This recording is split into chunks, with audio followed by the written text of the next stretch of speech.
Everyone seems to have an opinion on GameStop, but for long-term investors, it doesn't matter what other people's opinions are of a company. It matters where the numbers are headed. So in this video, we're going to take a look at not only GameStop's most recent earnings report, but also the trends behind their top and bottom line numbers. So if you enjoyed the video, drop a like down below, and if you want to see more videos like this one, make sure to subscribe. GameStop has had a very volatile last month of trading, as the stock is up almost 57% over that time period. A lot of this having to do with Roaring Kitty entering back into the scene. The stock moved up around 180% in just a matter of a couple of days after Roaring Kitty made a post on X, formerly known as Twitter. After that, however, the stock moved down about 54%, and we saw their earnings come through on June 7th. The stock moved up 75% ahead of earnings. However, after the earnings announcement, the stock is down about 40%. Prior to Roaring Kitty announcing his position in GameStop, the stock was trading around the $10 mark, and from there it moved up almost 400%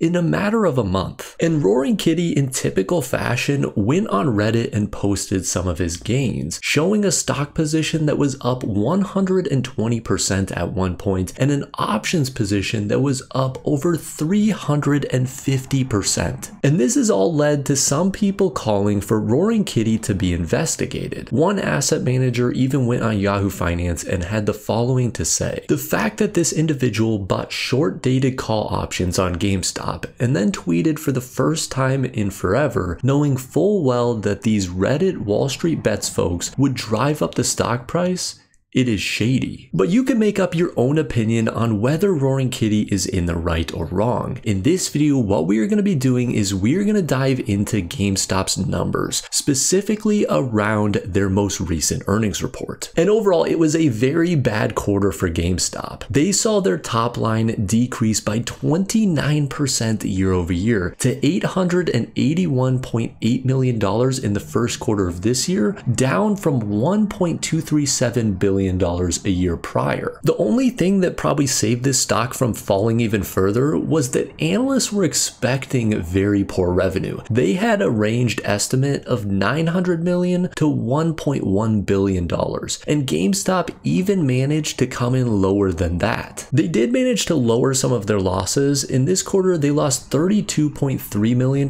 which is down from $50.5 million in the previous year's first quarter. However, one very bad thing for investors is they keep diluting the shareholders. They are going to sell an additional 75 million shares on top of the 45 million shares that they said they would sell back in May. This is proposed to raise the company more than $900 million.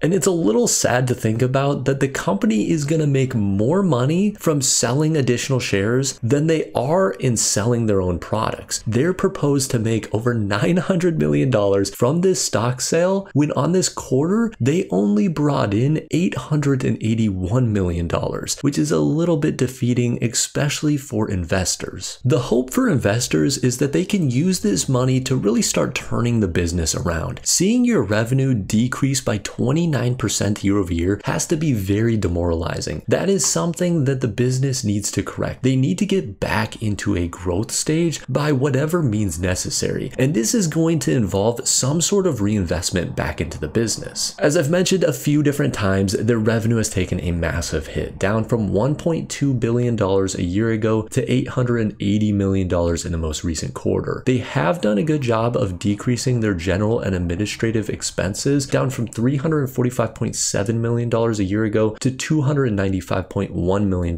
in the most recent quarter. And this has helped their overall net losses down from $50.5 million a year ago to $32.3 million in the most recent quarter. And on an earnings per share level, this means that they went from 17 cents lost in last year's first quarter to only 11 cents lost in this most recent quarter. So overall, this earnings report is not good at all. When you see top line numbers decreasing, that is not going to be a good thing. You want to see a company continue to grow their top line, and oftentimes this will mean that they'll have to slightly increase their general administrative expenses, and hopefully they can account for that and bring up their losses per share and get into the positive. However, for GameStop, this is exactly the opposite. Their top line is decreasing, so to make up for that, they're having to cut some of these general and administrative expenses to try and make it look like the business is in an okay position or even doing better than they were a year ago. However, the sales is really what matters. This company seems to be in a position where they're just doing worse and worse every year, and people are not buying their products or using their services. When you look at their balance sheet, it doesn't look terrible at a first glance. Their cash and cash equivalents are sitting just under $1 billion, and that's down slightly year over year. However, it gets worse when you look at their current liabilities. Their current liabilities are sitting at $850 million. So they only have about $150 million right now in differences between their cash and cash equivalents and their current liabilities. This means that they can raise this capital by selling off some of these shares, and hopefully they can use that money to grow their business. However, right now, they haven't proven that they're going to be able to do that. And that's what would be most concerning for me if I did own shares of GameStop. And really, the business has not been able to turn around this downtrend in their top line revenue numbers throughout history. We can look all the way back in 2012 when they topped out around $10 billion of revenue. And every year since then, they have seen really declining revenue numbers. They especially saw a drop in 2019 into 2020, and that seems to have destroyed the business. They have not been able to recover since then, up to around $6.1 billion at one point. However, it's still continuing to drop down to about $5.2 billion of trailing 12-month revenue. Keep in mind that this doesn't account for the most recent quarter, so I would expect this number to fall more significantly when those numbers get added to this chart. So I went ahead and actually added some bars in of where the most recent quarter is sitting at a 29% decrease year over year, $800 million of revenue, and that puts them at a trailing 12-month revenue of $4.8 billion,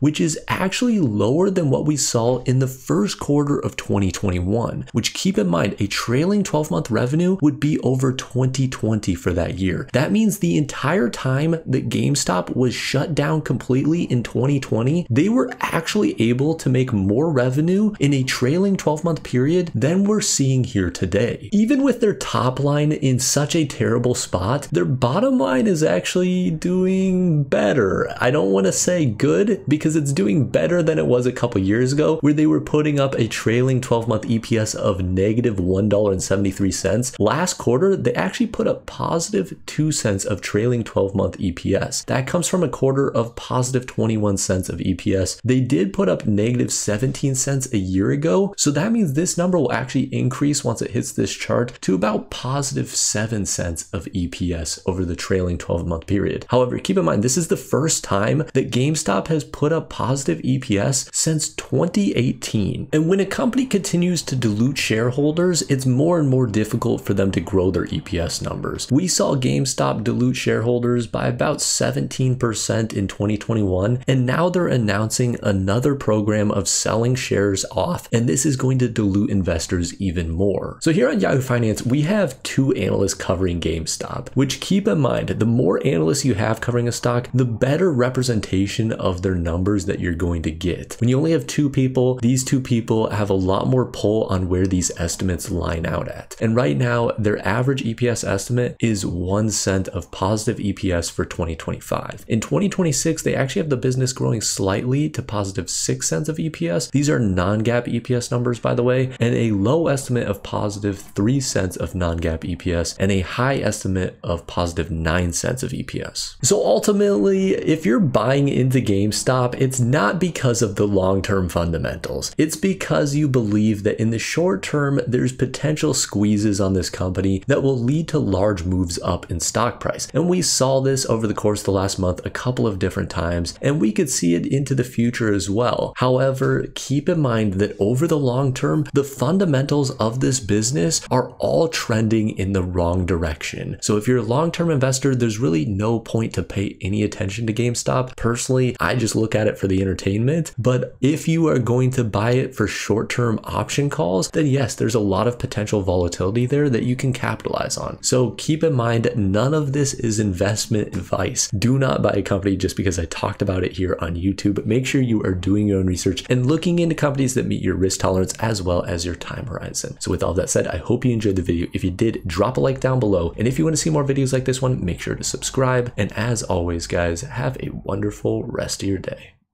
Instead of a joke for today, I figured I would share my favorite meme from the last time GameStop went crazy. Thanks for watching, guys.